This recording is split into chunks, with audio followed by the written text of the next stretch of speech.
Thumbs up. Good morning. Welcome to Tuesday's press conference. Good to see everyone. Full house today. That's great. Well, we don't have much to talk about. We've played one game in about 3 weeks, so we can talk about that or the upcoming CW assessment tournament. So your choice. You get to choose the topic this morning, so I'll open it up for questions. Yes, Mr. Hammond. Since it took so long for us to do it for the last coach, how do you feel about the prospect of Liberty versus Liberty North? Well, that didn't take too long to get to, did it? What do we think about possibly playing Liberty North in the assessment tournament? A lot of things have to happen. First of all, I mean, we're on opposite sides of the bracket, so we have to take care of 2 games. They have to take care of 2 games, and they both have to kind of mirror each other. So one might have to win and lose. The other one would have to do the same, or win-win. That would be the best case scenario, and we're playing them for the championship. So, you know, it'd be very, very fun, and I think our community, I think our fans are anxious about that possible matchup, and I just don't know where we'd seat everyone, Jackson. So it'd be packed for sure, but it'd be a tremendous atmosphere, and it'd be good for both programs. It'd be good for both schools, and obviously the one community that we all live in. So we'd look, you know.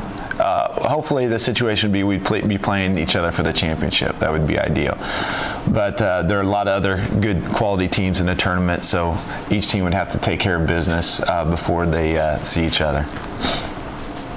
Yes? How does your staff prepare for opponents when you're have such a short time in between games? Exactly. That's a good question. How are we preparing for opponents that we really don't have any time to practice for? And when you play Thursday, Friday, Saturday, right, you don't have those opportunities to practice. Well, I mean, as coaches, I track teams all year long, so I've got a pretty good idea of what Olathe East is doing. Got a pretty good idea of I've seen center play, teams on opposite sides of the bracket, and we've watched Liberty North play and vice versa and all that stuff. So it's one of those things where you have 7 other teams in your tournament. You're going to start preparing in December. And just kind of glancing them, watching them, and preparing them and stuff. The big challenge is getting the kids ready, because our players, we want them to focus. The old adage, play one game at a time. So we've got Summit Christian Academy on Thursday, and so we're not looking forward. We don't mention who we could possibly play on Friday and things like that. So that's the big challenge, to get the players ready in a short amount of time. I think that the staff and the coach, we're all set. We know what to expect, but it's communicating and getting the guys ready to go. That's a big challenge. Yes. Can you talk a little bit about the teams in the tournament? Pardon me? Can you talk a little bit about the other teams? The other teams in the tournament, you bet. We open up with Summit Christian Academy. They're out of Lee Summit, and that's the 8:30 game on Thursday. And they've got a quality ball club. They've got a really nice player, a guard that had 28 points the other night. So we're going to have a challenge in shutting him down, but we'll be ready to go. The other side, on the same side of the bracket, is Raytown, who we've played before, coached by one of our old assistant coaches, Brandon Weiss, and his team gets a little bit better every week, and so they play Kickapoo High School out of Springfield, who we saw down at the Kickapoo Classic in early December. They've got a nice ball club and very well coached. Coach Rippey's a good friend of mine, and he has got a big guy in the middle, about 6'5", 6'6", about 250 pounds, and he's a really good athlete, can really play basketball quite well. And then he's got a lot of good guards that can shoot it around him, and they're very athletic. That's our side of the bracket. On the bottom side of the bracket is Olathe East. Coach Super is the head coach there, and he always has a fine ball club. They're really long this year. They play some 2-3 zone, and they if you know college basketball, they play a little bit like Syracuse defensively, in which they will really get their arms out and lengthen that 2-3 zone, and that's a big challenge. They've got tremendous perimeter shooters too, and they do a really fine job. They play Center High School, which is an underrated school that has a nice record. Last I checked, they're about 9-2 or 10-3, something like that. Very athletic, play up and down, and they're going to pose Olathe East a little challenge there, I think. So that's going to be a really exciting game, I think, in the first round.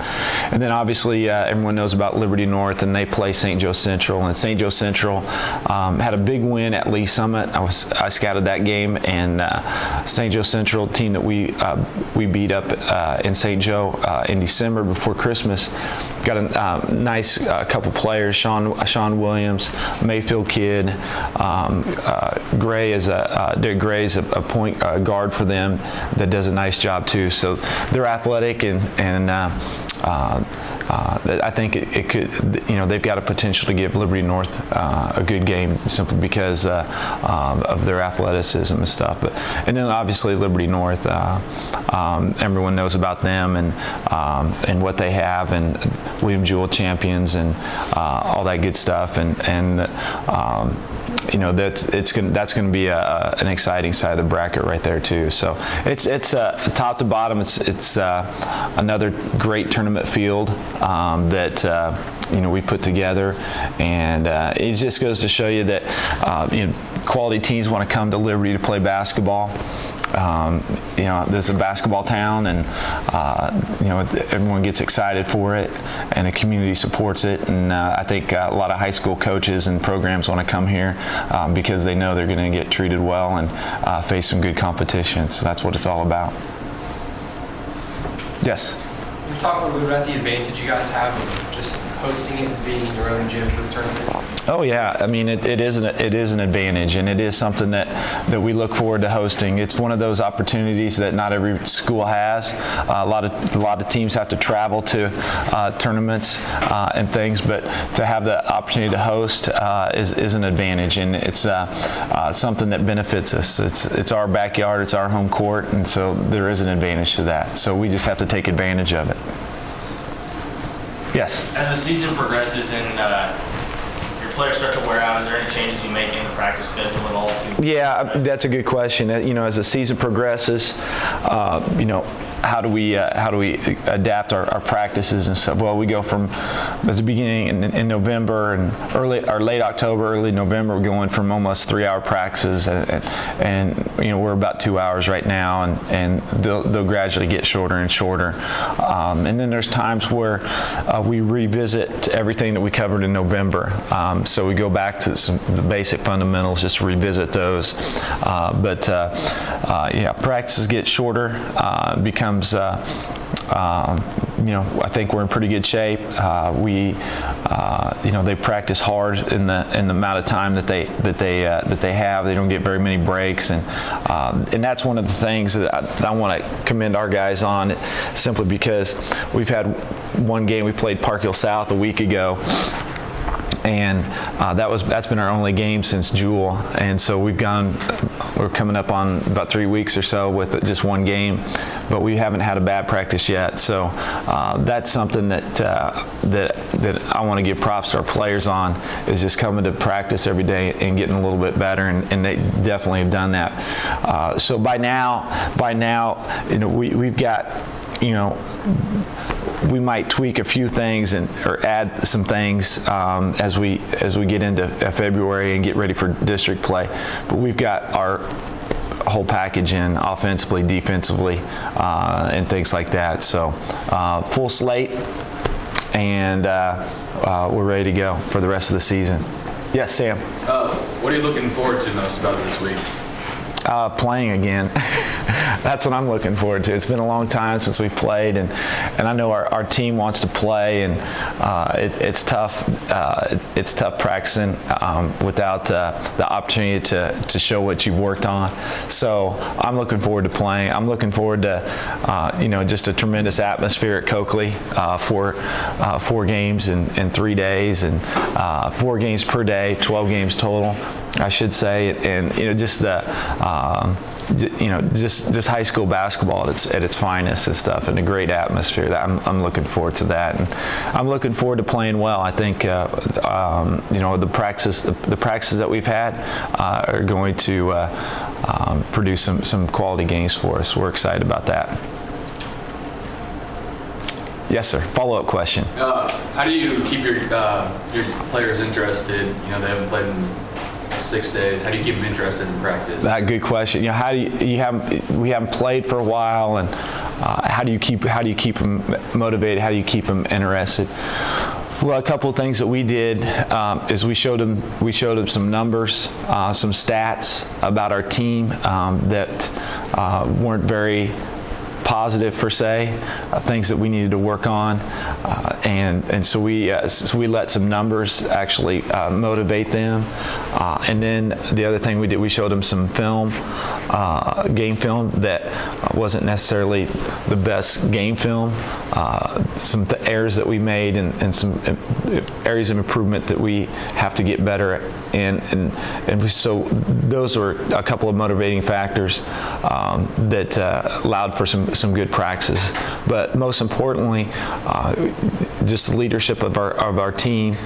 We've got 4 great seniors that get it, that understand it, that come to work every practice, and then that feeds down through our juniors and to our sophomores. And so really it comes down to some great leadership by our veterans, and also just everyone in there from coaches on down just have the attitude of, hey, we're not going to waste a couple hours here. We're going to get better. We're going to work, and we're going to push ourselves and get something out of today. So that's a sign of maturity and some responsibility too. Yes. When you talk about your 4 seniors, after they leave, do you feel like your juniors and sophomores are going to be able to step into that leadership spot? Think they'll be ready? I do. Yeah, without any doubt. We've got 4 great seniors. Kwaku, Artie, Eric, and Cody, and they've done a tremendous job this year, on the court and leadership wise and things like that. So, next year we're looking for our juniors and our current sophomores to step up. Without question, and they've got the capacity to do that. They just need to become more vocal. They've got to become more vocal and more assertive leadership-wise, and they'll obviously have that opportunity, in next year, in the time to come. All right, thank you for coming. Appreciate your attendance and all the great questions. Have a great day, and we'll see you at the Stutzman Tournament this weekend.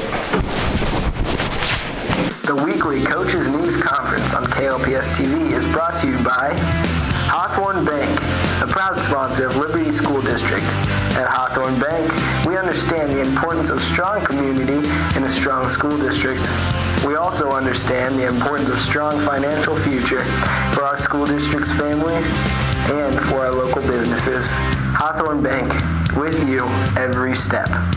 And by Jackson Hewitt. For all your tax needs, personal or business, rely on tax professionals at Jackson Hewitt and Liberty, a full-service tax preparation professional. Jackson Hewitt,